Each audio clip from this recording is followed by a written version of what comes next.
Polls are still a couple of hours away from closing in New York, a primary which could go a long way toward deciding both nominees.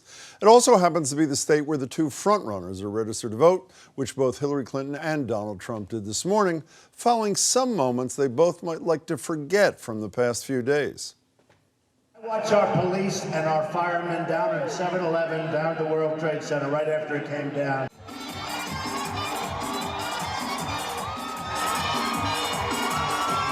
But if Trump survives the convenience store reference and Clinton lives to dance another day, will their parties rally around them? Joining me are Jesse Mermell. Jesse's a Democrat, former communications director for Governor Patrick. She's backing Hillary Clinton. Nice to see you, Hi. Jesse.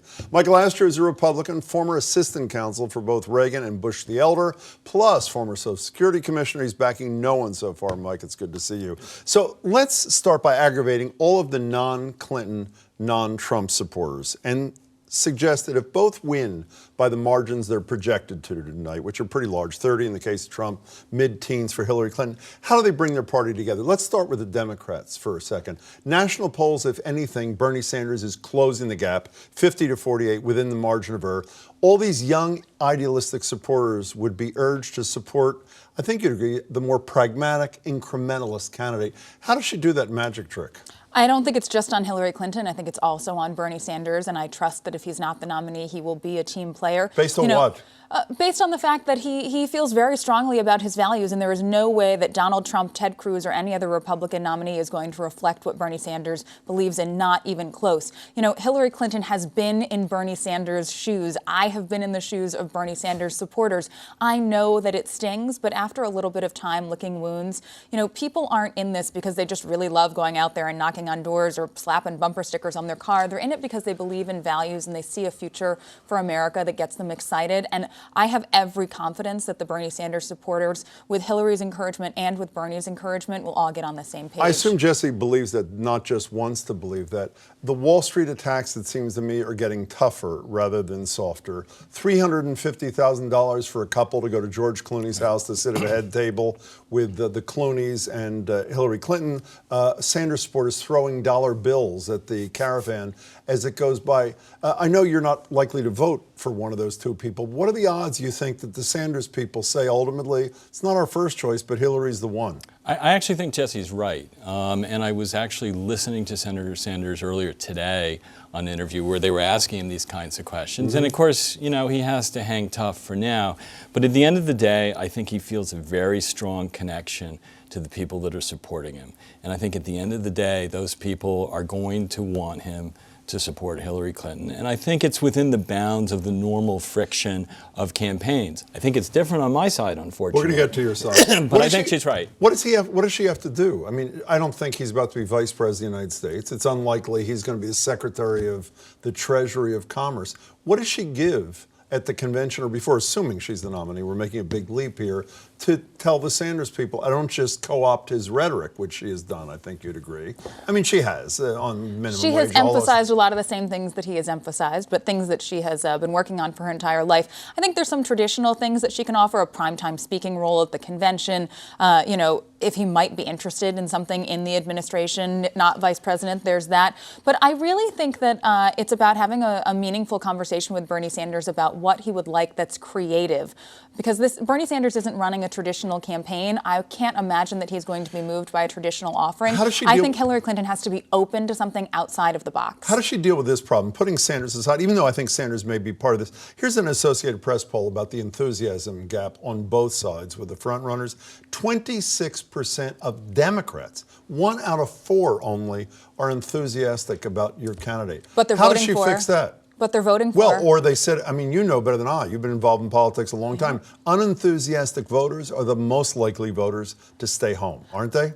Agreed, but we will be likely running against Donald Trump or Ted Cruz, people with extreme positions that are really going to fire up the Democratic base. So they're going to create the enthusiasm, not your candidate. I think a combination of electing the first woman president and the horror that would await on the Republican side will gin up a ton of enthusiasm. I'm going to try one more time with you. When Sanders supporters are saying things like, her candidate made more in an hour at Goldman Sachs than the Sanders family made in a year in income. How do you put that genie back in the proverbial bottle? Well, but you look historically.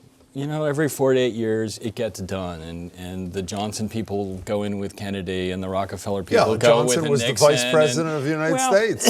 And I think if Clinton is smart, she'll go on the humble side, which is going to be hard, and she's going to, for instance, make a show of input from Sanders on the VP choice, and maybe tilting towards someone Sanders asking, you know, maybe Senator Warren. You know, those kinds of things could go a long way. There'll be some fraction of the Sanders people who are going to vote for Jill Stein on the Green Party. She'll probably have a good year, but I don't think it's going to be that significant. Let's go to your side. You don't have any candidate here. I do you not. agree it's tougher. Not only is it tougher, Jeb Bush is not going to the convention. Kelly Ayotte's too busy running for I'm not re-election. going, yeah. You're really not going? I'm really not going. Charlie Baker wants to make sure he oversees what the legislature is doing. How does Donald Trump, assuming he's the nominee, how does he do this? By the way, the enthusiasm gap here is even more intense. Yeah. Only 19% of Republicans, you see it there, would be enthusiastic about Trump as their nominee. How does he attempt to pull the whole party together? I think the things that you normally do are not in his nature to do. Like what? Well, you start talking a little bit more moderately. You start speaking a little bit more positively about some of your rivals. If anything, he's gone shriller as he gets closer to nailing it down. You think calling Senator Cruz Lion Ted, you think that's it does an him no alienating good. thing? It does him no good whatsoever. He doesn't need that to win the primaries. He needs to stop doing that to win a general election. And it's not only about the Cruz supporters. It's about independents in the middle who are really undecided about which way to go. But see, just like Jesse was honest enough to say one of the things that will garner enthusiasm for her candidate is how horrible the Republicans are, isn't how much Republicans dislike Ted Cruz? I mean, Peter King, congressman from New York today, said he'd, quote, take cyanide if Ted Cruz was the nominee. That helps Donald Trump to a degree because he's not Ted Cruz, doesn't it? Well, you know, I think there are some strong negative opinions in the party about both candidates. A lot more about Trump than on Cruz. I think a lot of people feel vaguely that Cruz has some potential for growth. But I think people with Trump say, what you see is what you get, and it's only perhaps going to get worse. Be generous for 30 seconds. How does Trump pull his party together? I know you don't want him to, but be theoretical. How does he do this? Can he? Deeply theoretical would Yes. be Donald Trump learning how to be consistent about opinions and positions that he takes. Well, your candidate was for a $12 minimum wage, and now she's for a $15 minimum wage. She was not for raising the cap on what he used to run, Social Security. Now she's for raising the cap. Which is much different than Donald Trump supporting Planned Parenthood and being pro-choice and now being anti-choice and thinking that Planned Parenthood is the worst thing ever, but then slipping in a what comment does he about do? how Planned Parenthood might be okay.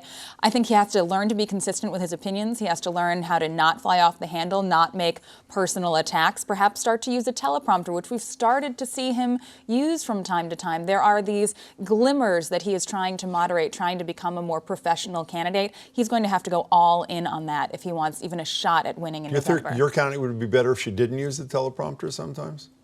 You know, Hillary is who Hillary is, and I